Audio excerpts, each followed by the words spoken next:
وأموات الحاضرين وأموات المسلمين أجمعين أن الله يغفر ذنوبنا ويستر عيوبنا ويشفي أمراضنا ويقضي حاجتنا وحاجات المسلمين أجمعين أن الله يسر كل أمورنا أمور الدنيا والآخرة وإلى حضرة النبي محمد صلى الله عليه وسلم.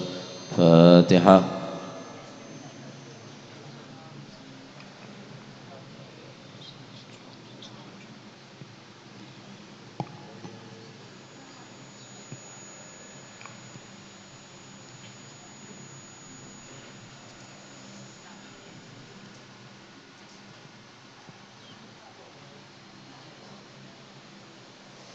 يا ربي صل على محمد أشرف بدر في الكون أشراق. يا ربي صل على محمد يا ربي صل عليه وسلم.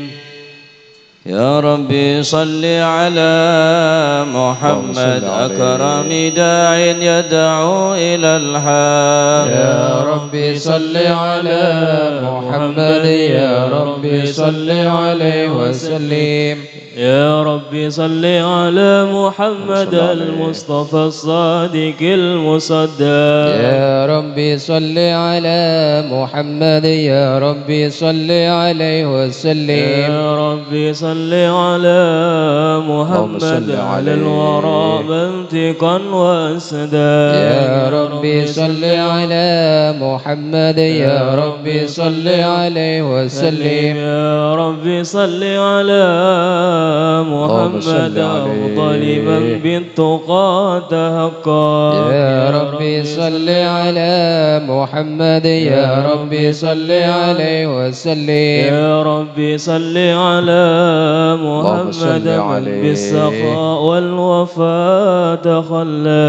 يا ربي صل على محمد يا ربي صل عليه وسلم. يا ربي صل على محمد وجمع من الشمل ما تفرق. يا ربي صل على محمد يا ربي صل عليه وسلم. يا ربي صل على محمد وصله وسهل ما قد تعود. يا ربي صل على محمد يا ربي صل عليه وسلم. يا ربي صل على محمد وافتح من الخير كل مغلاق. يا ربي صل على محمد يا ربي صل عليه وسلم.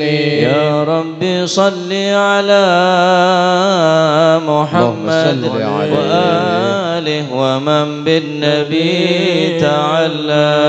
يا ربي صل على الشيطان الرجيم. بسم الله الرحمن الرحيم. إنا فتحنا لك فتحا مبينا ليغفر لك الله ما تقدم من ذنبك وما تأخر ويتم نعمته عليك ويهديك صراطا مستقيما وينصرك الله نصرا عزيزا. لقد جاءكم رسول من أنفسكم عزيز عليه ما عنتم حريص عليكم بالمؤمنين رؤوف رحيم. فإن تولوا فقل حسبي الله حسبي الله لا إله إلا هو عليه توكلت وهو رب العرش العظيم.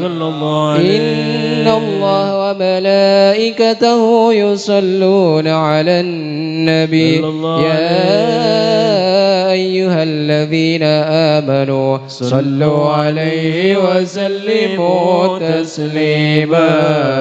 اللهم صل وسلم وبارك عليه. السلام عليك زين الأنبياء.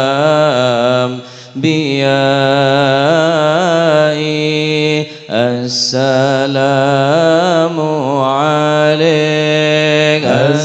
السلام عليك زين الأنبياء السلام عليك السلام عليك أصفى الأصفياء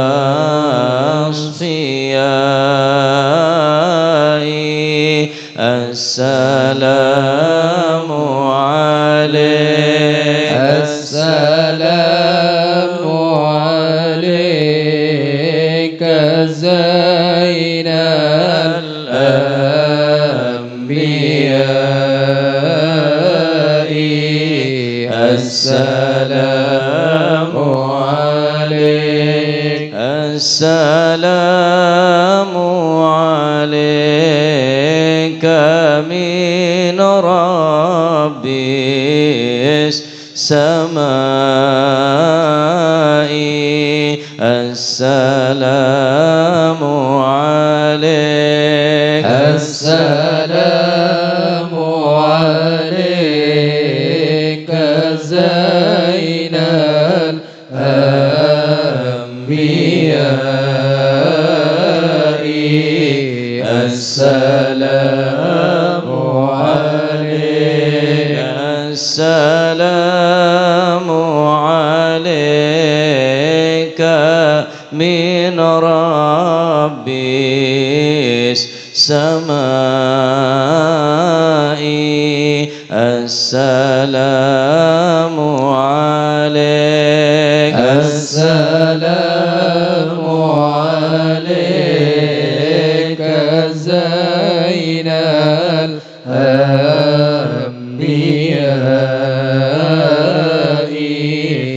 السلام عليك السلام عليك دائم بلا انقضاء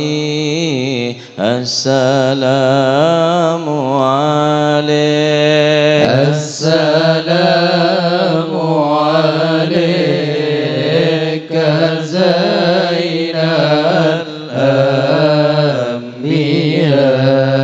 الأنبياء السلام عليك أحمد يا حبيبي السلام عليك طه يا طبيبي السلام عليك السلام عليك زين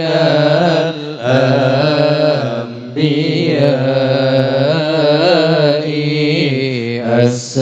السلام عليك طه يا ممجد السلام عليك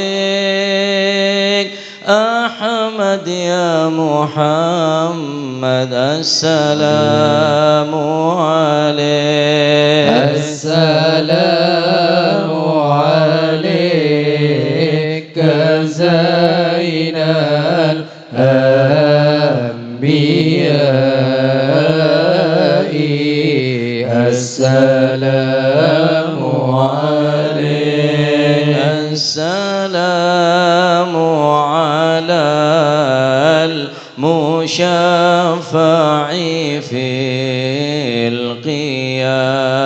القيامة السلام عليك السلام عليك زين الأنبياء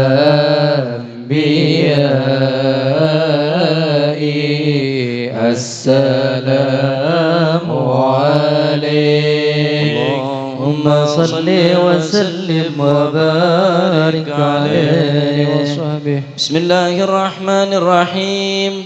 الحمد لله القوي سلطانها الواضح برهانه المبسوط في الوجود كرمه وإحسانه صلى الله عليه تعالى مجده وعظم شانه خلق الخلق لحكمه وطوى عليها علمه وبسط لهم من فيض المنة ما جرت به في أكداره القسم صلى الله عليه فارسل إليهم أشرف خلقه وأجل عبيده رحمة صلى الله عليه تعلقت إرادته الأزلية بخلق هذا العبد المحبوب صلى الله عليه فانتشرت آثار شرفه في عوالم الشهادة والغيوب صلى الله عليه فما جل هذا المن الذي تكرم به المنان صلى الله عليه وما أعظم هذا الفضل الذي برز من حضرة الإحسان صورة كاملة ظهرت في هيكل محمود صلى الله عليه تعطر بوجودها كناف الوجود وطرزت برد العوالم بطراز تكريم اللهم صل وسلم أشرف الصلاة والتسليم على سيدنا ونبينا محمد الرؤوف الرحيم اللهم صل وسلم وبارك عليه اللهم صل وسلم وبارك عليه وصحبه تجلى الحق في عالم قدسه الواسع تجليا قضى بانتشار فضله في القريب والشاسع صلى الله عليه فله الحمد الذي لا تنحصر أفراده بتعداد ولا يمل تكراره بكثرة ترداد حيث أبرز من عالم الإمكان صورة هذا الإنسان صلى الله عليه ليتشرف بوجوده الثقلان وتنتشر أسراره في الأكوان فما من سر اتصل به قلب منيب إلا من سوابغ فضل الله على هذا الحبيب صلى الله عليه يا لقلب سروره قد توالى بحبيب عم الأنام نوالا جل من شرف الوجود بنور غمر الكون بهجة وجمالا صلى الله عليه قد ترقى في الحسن أعلى مقام وتناهى في مجده وتعالى صلى الله عليه لاحظته العيون فيما اجتلته بشرا كاملا يزيغ الضلال صلى الله عليه وهو من فوق علم ما قد رعت رفعة في شؤونه وكمالا صلى الله وسبحان الذي أبرز من حضرة الامتنان ما يعجز عن وصفه اللسان ويحار في تعقل معانيه الجنان صلى الله عليه انتشر منه في عالم البطون والظهور ما ملأ الوجود الخلقي نور فتبارك الله من إله كريم بشرتنا آياته في الذكر الحكيم ببشارة لقد جاءكم رسول من أنفسكم عزيز عليه ما عنتم حريص عليكم بالمؤمنين رؤوف رحيم فمن فاجأت هذه البشارة وتلقاها بقلب سليم فقد هدي إلى صراط مستقيم اللهم اللهم صل وسلم أشرف الصلاة والتسليم على سيدنا ونبينا محمد الرؤوف الرحيم اللهم صل وسلم وبارك عليه اللهم صل وسلم وبارك عليه أشهد أن لا إله إلا الله وحده لا شريك له شهادة ترمي اللسان عما تضمنه الجنان من التصديق بها والإذعان تسقط بها في الصدور من الإيمان قواعد وتلو على اليقين من سر ذلك الإذعان والتصديق الشواهد صلى الله عليه وسلم أشهد أن سيدنا محمد العبد الصادق في قوله وفعله والبلع لله ما أمره بتباليغ لخلقه من فرضه ونفله أبد أرسله الله للعالمين بشيرا ونذيرا صلى الله عليه وسلم بلغ الرسالة وأدى الأمانة وهدى الله من الأمة بشرا كثيرا فكان في ظلمة المستبصرين سراجا وقمرا منيرا فما أعظم من منة تكرم الله بها على البشر وما أوسعها من نعمة انتصر سرها في البحر والبر اللهم صل وسلم بأجل الصلوات وجمعها وأزكى التحيات ووسعها على هذا العبد الذي وفى بحق العبودية وبرز فيها في حلة الكمال وقام بحق الربوبية في مواتن الخدمة لله وأقبل عليه غاية الإقبال صلى الله عليه وسلم صلاة يتسبره المصلي عليه به فينبسط في قلب نور سر تعلقه به وحبه وينبئ بعناية الله في حسبه وعلى آله وصحبه الذين ارتقوا صهوة المجد بقربه صلى الله عليه وسلم إلى أشرف الأصل بوده وحبه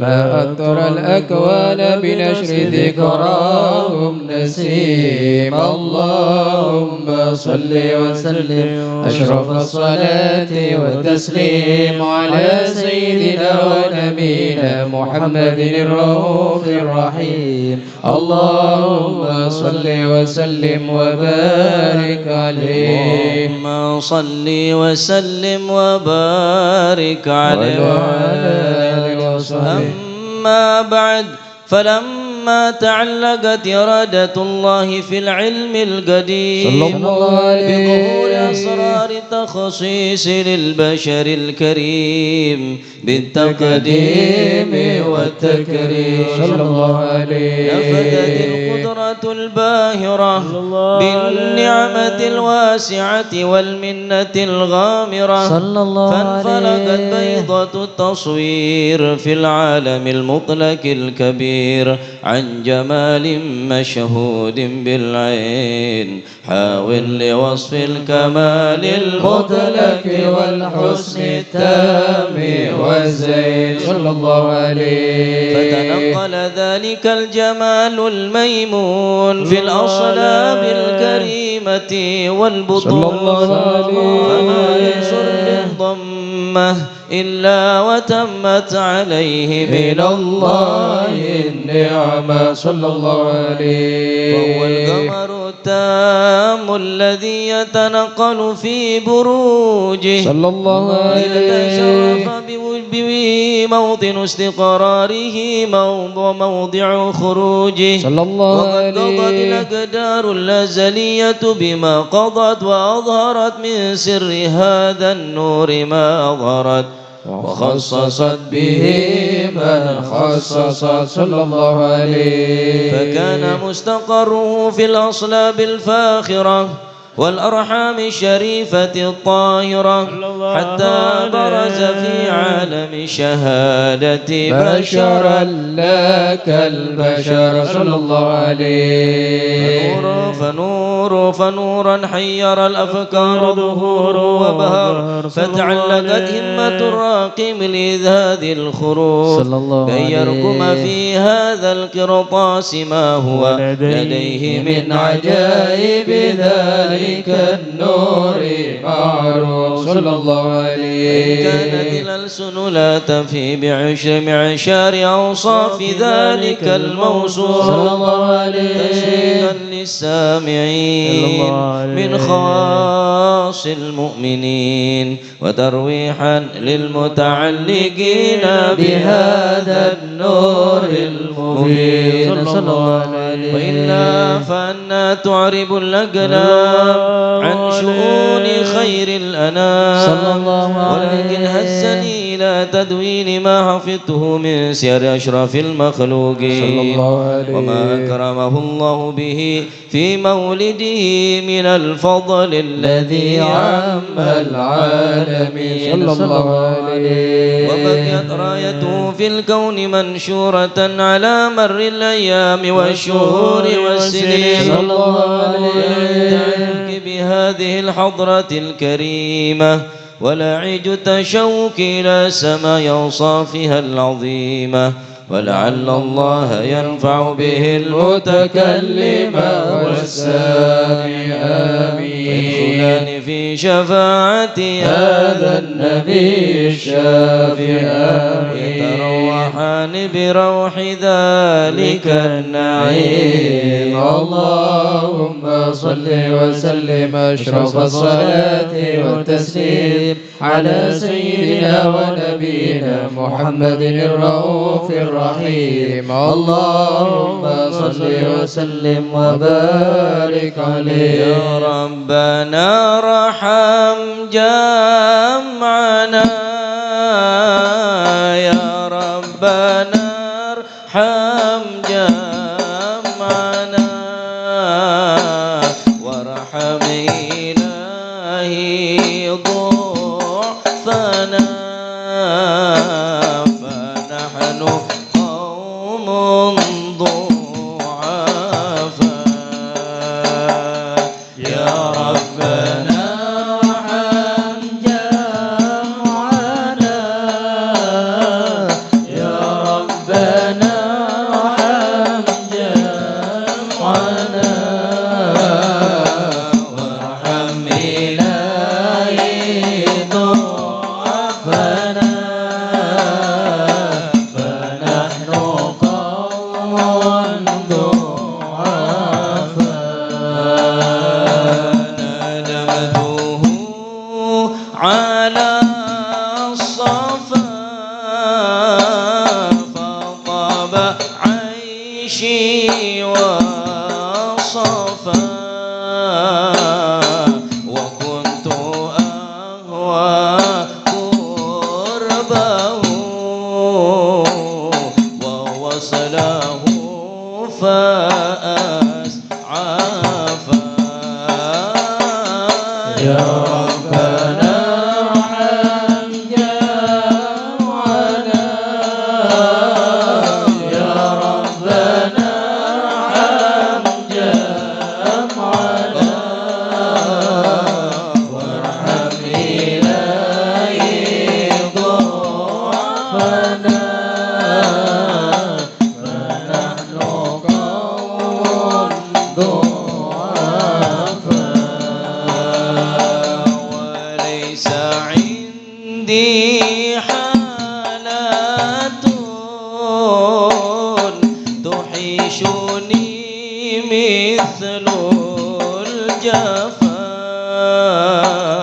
فكل من عنا فني في حبه ماء صافا. يا ربنا ارحم جمعنا يا ربنا ارحم جمعنا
هجرانه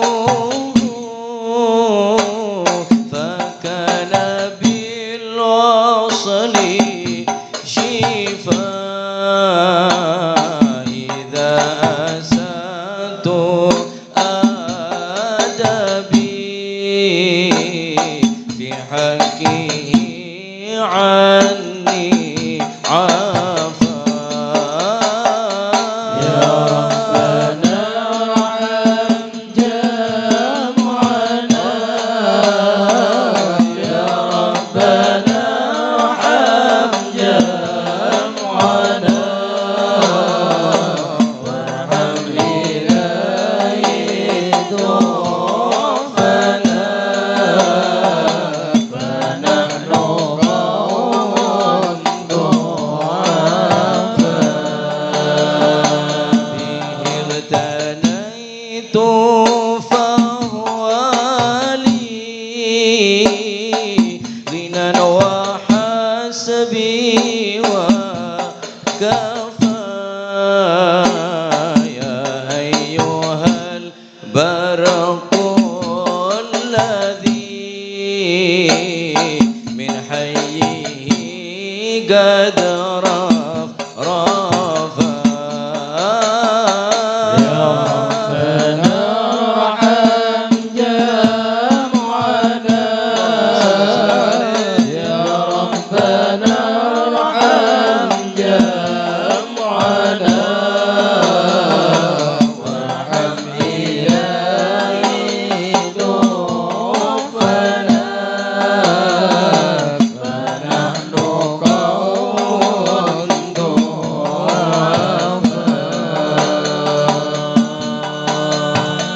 يا ربنا ارحم جمعنا يا ربنا ارحم جمعنا وارحم إلهي ضعفنا فنحن قوم ضعفاء يا ربنا ارحم جمعنا يا ربنا ارحم جمعنا وارحم إلهي ضعفنا فنحن قوم ضعفاء يا ربنا ارحم جمعنا يا ربنا ارحم جمعنا وارحم إلهي ضعفنا فنحن قوم ضعفاء أظهرت من وجد الذي في مهجتي قد اختفى ذكرتني عهدا مضى وطيب عيش سلفا يا ربنا ارحم جمعنا يا ربنا ارحم جمعنا وارحم إلهي ضعفنا فنحن قوم ضعفاء كنت به في غبطات ببردها ملتحفا يدور فيما بيننا كأس من الود صافا يا ربنا ارحم جمعنا يا ربنا ارحم جمعنا وارحم إلهي ضعفنا فنحن قوم ضعفاء به أرواحنا وهمها قد انتفى يا ربنا عشنا بقرب المصطفى يا ربنا ارحم جمعنا يا ربنا ارحم جمعنا وارحم إلهي ضعفنا فنحن قوم ضعفاء به أرواحنا وهمها قد انتفى يا ربنا غثنا بقرب المصطفى يا ربنا ارحم جمعنا يا ربنا ارحم جمعنا وارحم إلهي ضعفنا فنحن قوم ضعفاء فإنه زادت به الأرواح منا شغفا فارحم إلهي ضعفنا فنحن قوم ضعفاء يا ربنا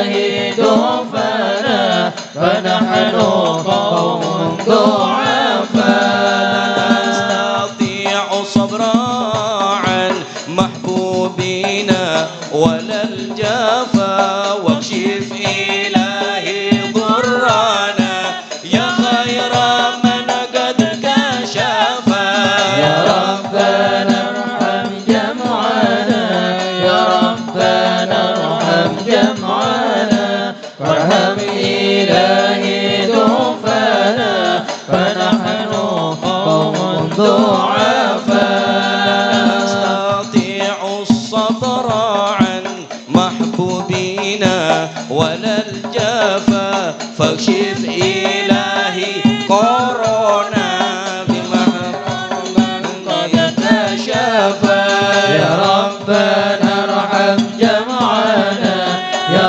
ربنا ارحم جمعنا وارحم إلهي ضعفنا فنحن قوم ضعفاء واشف إلهي كورونا يا خير من قد كشف ومن علينا بلقاء المحبوب جهرا وخفا يا ربنا ارحم جمعنا يا ربنا ارحم جمعنا وارحم إلهي ضعفنا فنحن قوم ضعفاء وصلي يا ربي على أعلى البرايا شرفا وآله وصحبه ومن لهم قد اكتفى يا ربنا ارحم جمعنا يا ربنا ارحم جمعنا وارحم إلهي ضعفنا فنحن قوم ضعفاء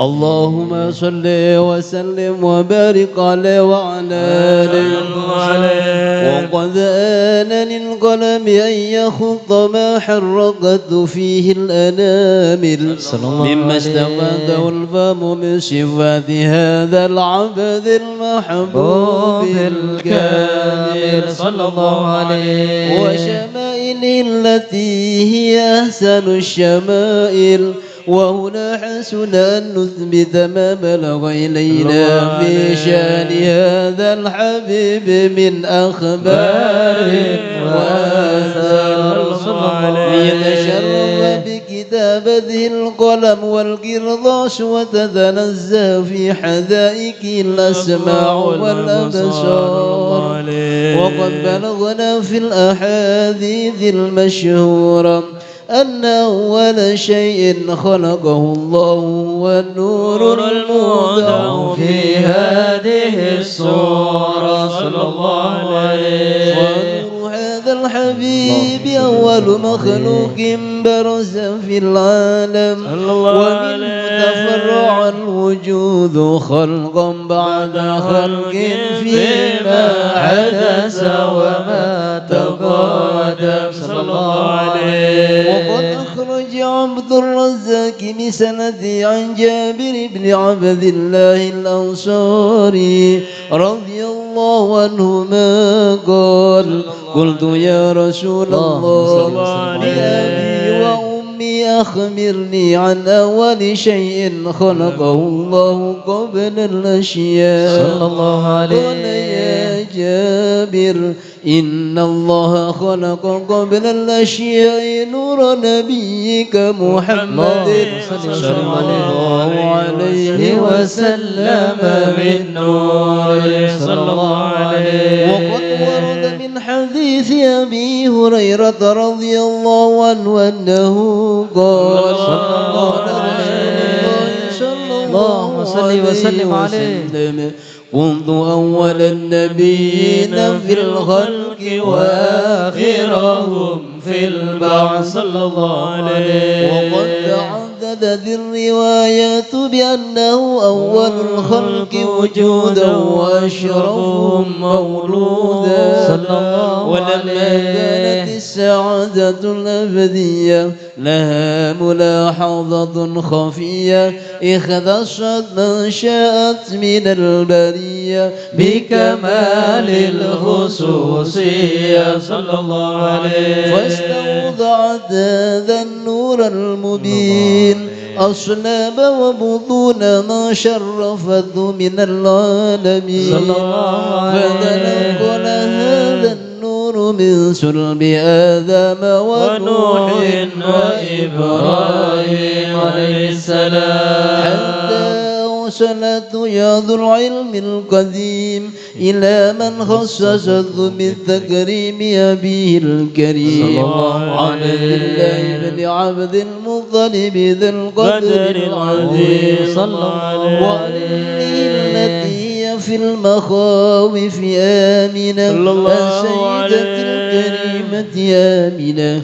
فتلقاه سلب عبد الله فألقاه إلى بطنها صلى الله عليه وضمت وشاءها بمعونة الله محافظة على حق هذه الذرة وصونها فحملته برعاية الله كما ورد عنها حملا خفيفا لا تجد له ثقلا صلى الله عليه ولا تشكو منه ألما ولا عللا حتى مر الشهر بعد الشهر من حمل وقرب وقت بروزه إلى عالم الشهادة لتنبسط على أهل هذا العالم فيوضات فضله وتنتشر به آثار مجده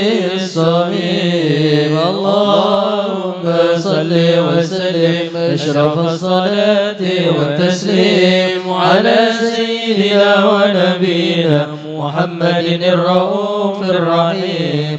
اللهم صل وسلم وبارك عليه. اللهم صل وسلم وبارك عليه ومضلك في هذه الدرة المكنونة والجوهرة المسونة والقول كله يمسي في سرور وبديان صلى الله عليه هذا السراج والعيون متشوفة إلى بروز متشوقة إلى التقاط جواهر الكنوز صلى الله عليه قريش نطقت بفصيح العبارة صلى الله عليه بكمال البشارة وما من حمل حملت في ذلك العام إلا أتت في حملها بغلام من بركات والسعادة هذا الإمام صلى الله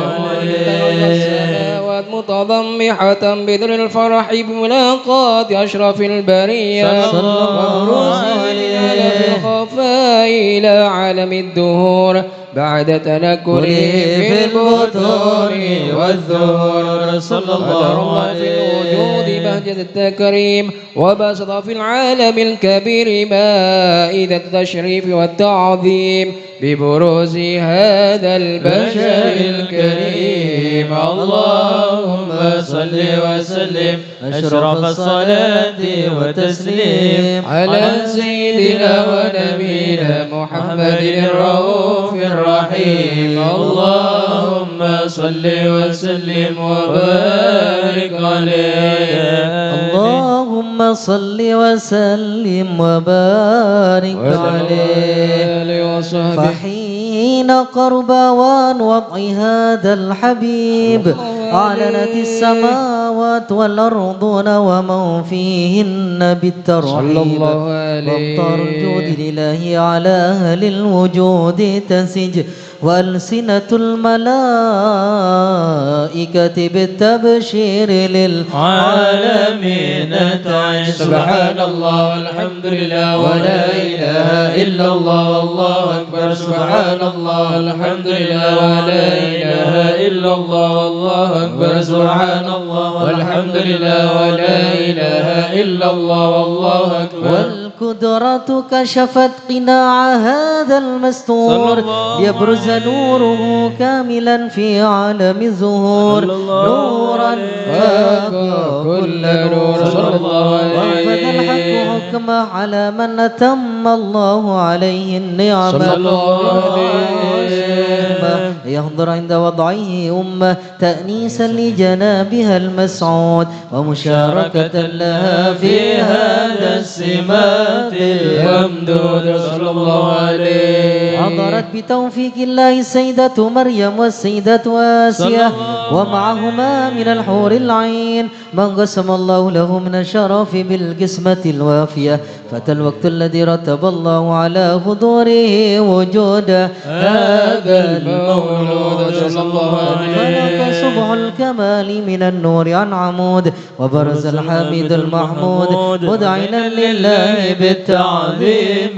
والسجود صلى الله على محمد صلى الله عليه وسلم صلى الله على محمد صلى الله عليه وسلم. اللهم صل على محمد ومولانا محمد.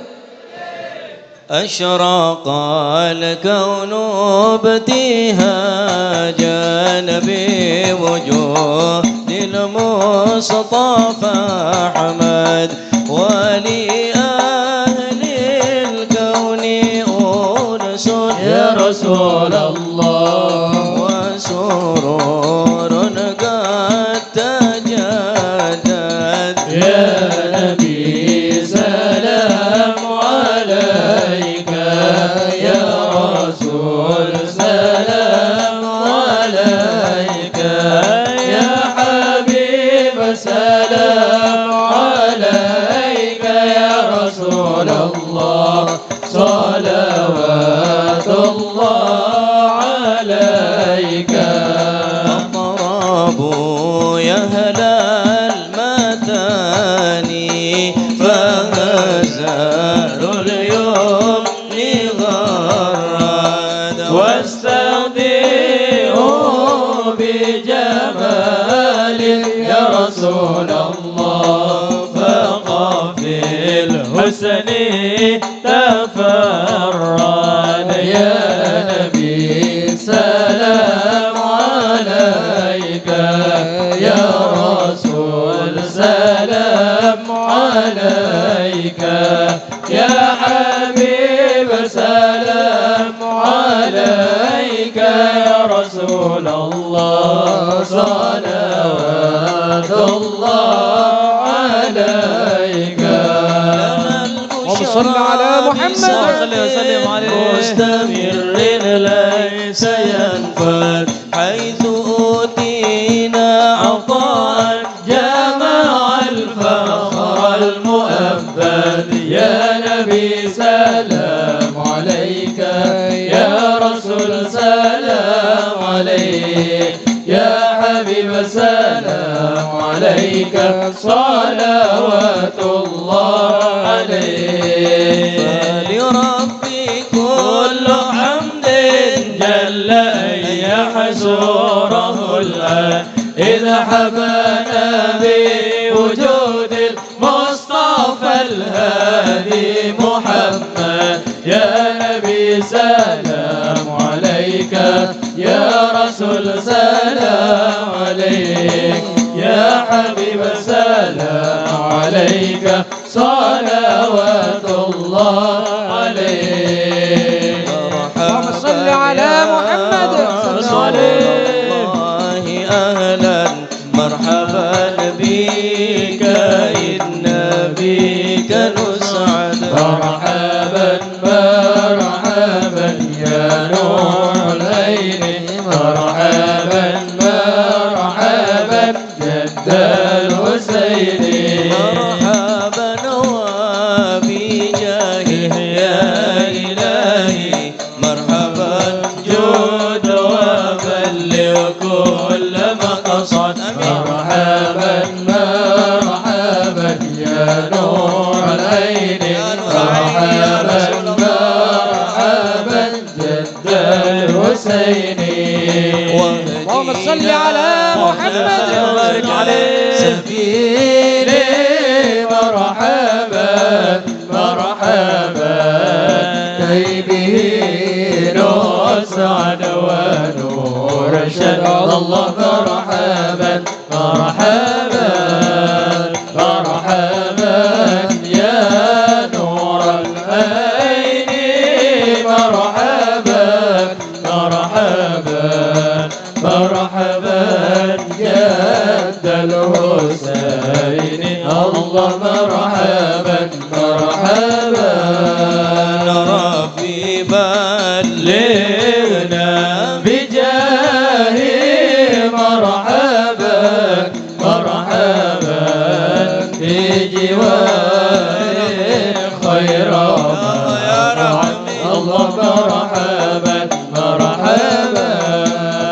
مرحبا يا نور العين مرحبا مرحبا مرحبا جد الحسين الله مرحبا مرحبا اللهم صل على محمد وسلم على رسول الله يا من له الجاه عند الله إن المسيئين قد جاءوا لذنبي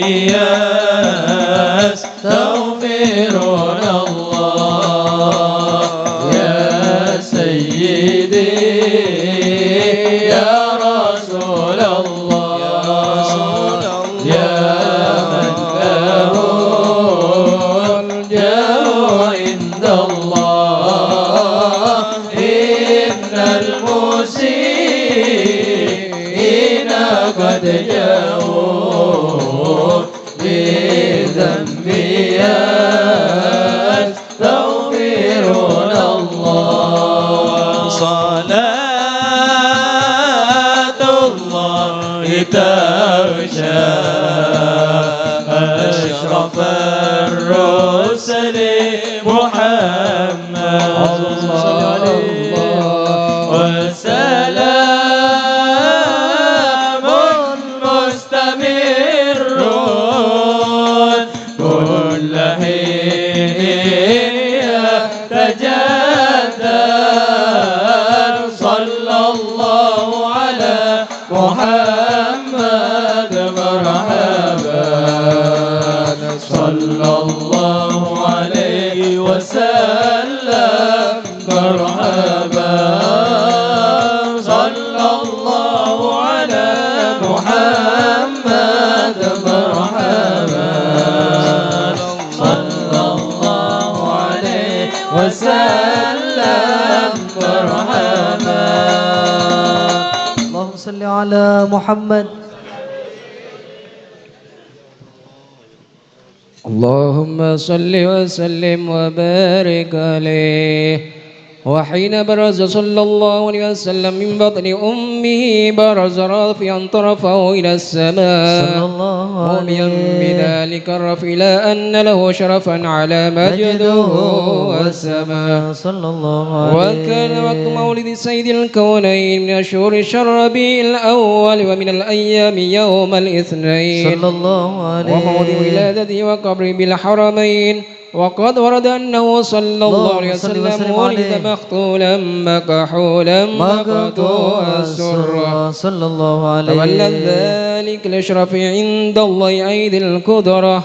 ومع بروزه إلى هذا العالم ظهر من العجائب ما يدل على أنه أشرف المخلوقين وأفضل الحبائب صلى الله عليه. وقد ورد عن عبد الرحمن بن عوف عن أم الشفاء رضي الله عنهما قالت: لما ولدت آمنة رضي الله عنها رسول الله صلى الله عليه وسلم ووقع على يدي فاستهل فسمعت قائلا يقول: رحمك الله أو رحمك ربك. صلى الله عليه. قالت الشفاء فأضاله ما بين المشرق والمغرب حتى نظرت إلى بعض قصور الروم قال ثم البست وأضجعت فلم أنشب أن غشيتني ظلمة ورعب وكشعريرة أن يميني فسمعت قائلا يقول أين ذهبت بي؟ قال إلى المغرب صلى الله عليه وأصرف ذلك عني ثم عاوذني الرعب والظلمة والكشعريرة أن يساري فسمعت قائلا يقول أين ذهبت به؟ قال إلى المشرق صلى الله عليه. قالت فلم يزل الحديث مني على بال حتى بعثه الله فكنت من أول الناس إسلاما وكم ترجمت السنة من عظيم المعجزات وباهر الآيات البينات بما يقضي بعظيم شرف عند مولاه وأن عيني نايتي في كل حين ترعاه وأنه الهادي إلى الصراط المستقيم. اللهم صل وسلم أشرف الصلاة والتسليم على سيدنا ونبينا محمد الرؤوف الرحيم. اللهم صل وسلم وبارك عليه. اللهم صل وسلم وبارك عليه وعلى آله وصحبه. ولقد اتصف صلى الله عليه وسلم من محاسن الأخلاق بما تضيق عن كتابته بطون الأوراق. كان صلى الله عليه وسلم أحسن الناس خلقا وخلقا وأولهم إلى مكارم الأخلاق سبقا صلى الله عليه. وأوسعهم بالمؤمنين حلما ورفقا برا رؤوفا لا يقول ولا يفعل إلا معروفا. صلى الله عليه. له الخلق السهل واللفظ المحتوي على المعنى الجزل إذا دعاه المسكين وأجابه إجابة معجلة. صلى الله عليه. وهو الأب الشفيق الرحيم باليتيم والأرملة ولهم عن شهولة أخلاقه الهيبة القوية التي ترتعد منها فرائس الأقوياء من البرية. صلى الله عليه. وبالنشط به تعطرت الطرق والمنازل وبعرف ذكره تطيبت المجالس والمحافل. صلى الله عليه. فهو صلى الله عليه وسلم جامع الصفات الكمالية والمنفرد في خلقه وخلقه بأشرف خصوصية. صلى الله وما عليه. من خلق في البرية محمود إلا وهو متلقا عن زين الوجود. صلى الله عليه. أجملت في وصف الحبيب وشأنه وله العلا في مجده ومكانه. صلى الله عليه. أوصاف عز قد تعالى مجدها أخذت على نجم السهاب بعينانه. صلى الله عليه. وقد انبسط القلم في تدوين ما أفاده العلم من وقائع مولد النبي الكريم صلى الله وحكاية ما عليه. أكرم الله بهذا العبد المقرب من التكريم والتعظيم والخلق العظيم. صلى الله عليه. فحسن مني أن أمسك عنة الأقلام في هذا المقام وأقرأ السلام على سيد الأنام. السلام عليك أيها النبي ورحمة الله وبركاته. السلام عليك أيها النبي ورحمة الله وبركاته. السلام عليك أيها النبي ورحمة الله وبركاته. وبذلك يحسن الختم كما يحسن التقديم فعليه أفضل الصلاة والتسليم. اللهم صل وسلم أشرف الصلاة والتسليم على سيدنا ونبينا محمد الرؤوف الرحيم. اللهم صل وسلم وبارك عليه. اللهم صل على محمد يا ربي صل عليه وسلم. اللهم صل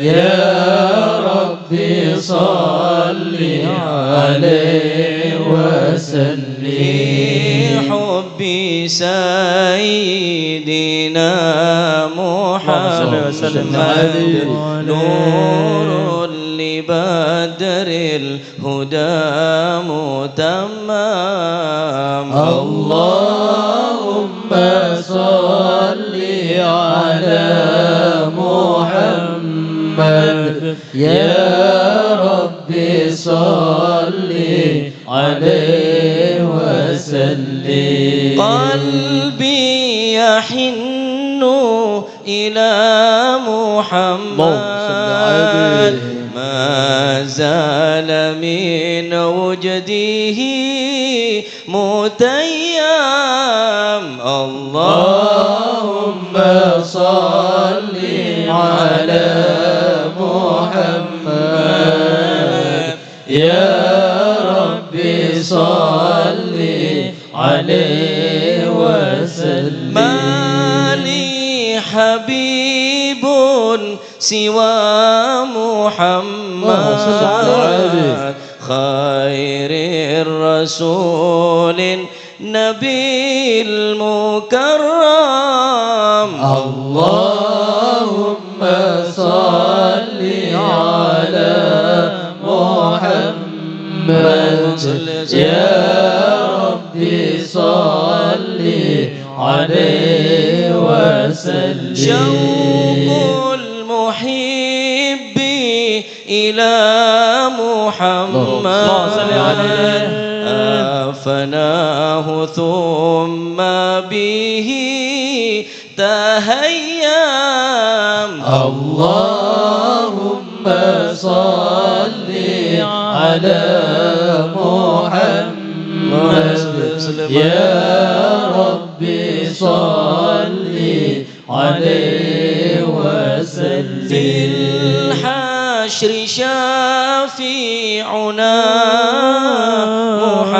محمد منجي الخلائق من جهنم اللهم صل على محمد يا ربي صل عليه وسلم ما لي حبيب سوى محمد خير الرسول النبي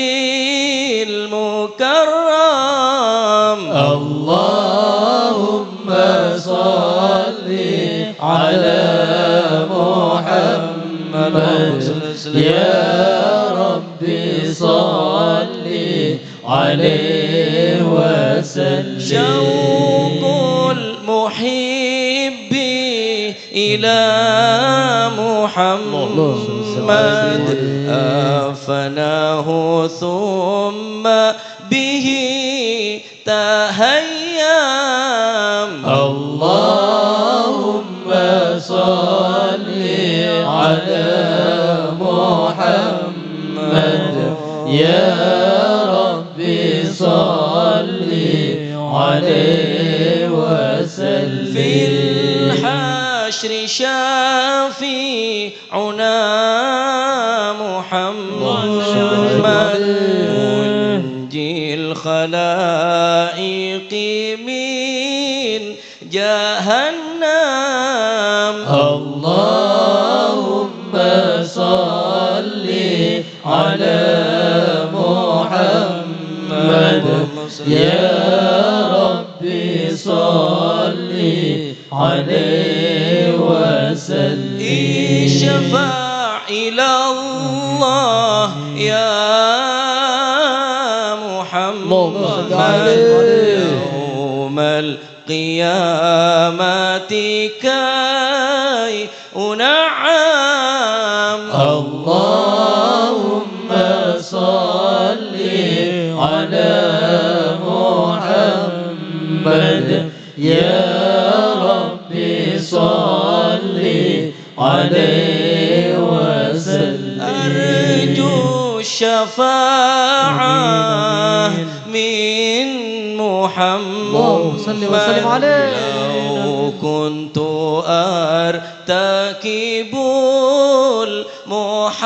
المحرم اللهم صل على محمد يا ربي صل عليه وسلم أرجو شفاعة من محمد لو كنت أرتكب المحرم اللهم صل على محمد يا ربي صل عليه وسلم كل بيت أنت سكنه ليس محتاجا إلى سروج ومريض أنت عيده قد أتاه الله بالفرج يا رسول الله سلام عليك يا رفيع الشان والترجي يا رسول الله سلام عليك يا رفيع الشان والترجي أنت حكيمه ذل ما فيه من العوج وجهك الميمون حجتنا يوم يأتي الناس بالحجج يا رسول الله سلام عليك يا رفيع الشان والترجي يا رسول الله سلام عليك يا رفيع الشان والترجي فجزاك الله خير الجزاء يا منير الكون بالبلد كل يوم النار تجي فرجا رب عجل منك بالفرج يا رسول الله سلام عليك يا رفيع الشان والترجي يا رسول الله سلام عليك يا رفيع الشان والترجي اللهم صل وسلم وبارك عليه اللهم صل وسلم على سيدنا محمد وعلى آله وصحبه أجمعين والحمد لله رب العالمين آمين ولما نظم الفكر من درر الأوصاف المحمدية وقودا نتوجه إلى الله متوسلا بسيدي وحبيبي محمد صلى الله عليه وسلم أن يجعل سعي فيه مشكورا وفعلي فيه محمودا وأن يكتب عملي في أعمال المقبولة وتوجه في التوجهات الخالصة وامتداد صلاة الموصولة اللهم يا من إليه نتوجه الآمال فتعوض ظافرة ولا باب عزة تحط الرحات وتخشاها منه الفيوضات الغامرة نتوجه إليك بأشرف الوسائل لديك سيد المرسلين عبدك الصادق الأمين سيدنا محمد الذي أمت رسالته العالمين أن تصلي وتسلم على ذاتك الكاملة مستودع أمانتك وحفيظ رزقك وحميل راية دوعتك الشاملة الأب الأكبر المحبوب لك والمخصص بأشرف والأفغار في كل موطن من مواطن القرب ومظهر قاسم إمدادك في عبادك وساكك إرشادك لأهل ودادك سيد الكونين وأشرف الثقلين العبد المحبوب الخالص المخصوص منك بأجل الخصائص آمين اللهم صل وسلم عليه وعلى آله وأصحابه وأهل حضرة اقترابه من أحبابه اللهم إنا نقدم إليك جاه هذا النبي الكريم ونتوسل إليك بشرف مقامه العظيم أن تلاحظنا في حركاتنا وسكناتنا بعين عنايتك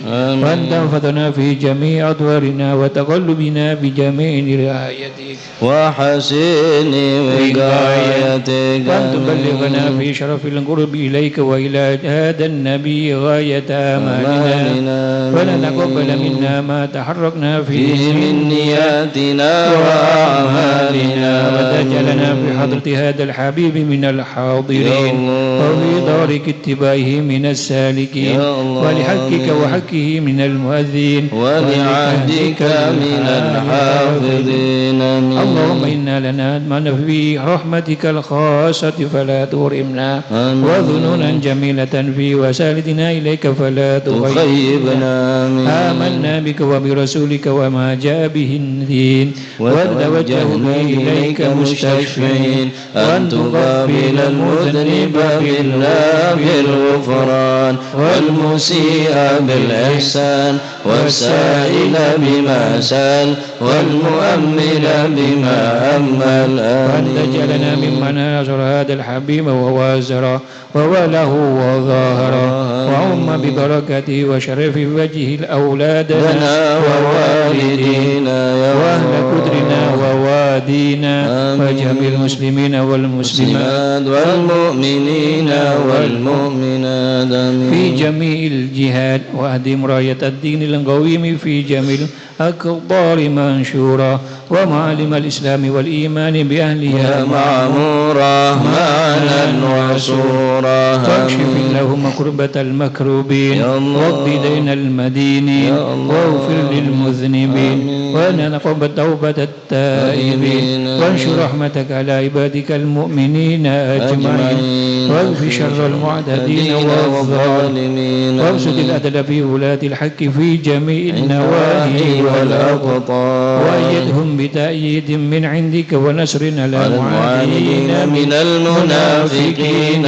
والكفار واجعل يا رب في حسن الحسين من جميع البلايا واجعلنا يا رب في الحسن الحسين من جميع البلايا واجعلنا يا رب في الحسن الحسين من جميع وفي الاسم المكين من الذنوب والخطايا وادمنا في الأمل بطاعتك والصدق في خدمتك قائمين وإذا توفيتنا فتوفنا مسلمين مؤمنين واختم لنا منك بخير أجمل وصل وسلم على هذا الحبيب المحبوب للأجسام والأرواح والقلوب وعلى آله وصحبه ومن إليه منسوب وآخر دعوانا أن الحمد لله رب العالمين سبحان ربك رب العزة عما يصفون وسلام على المرسلين والحمد لله رب العالمين بسر الأسرار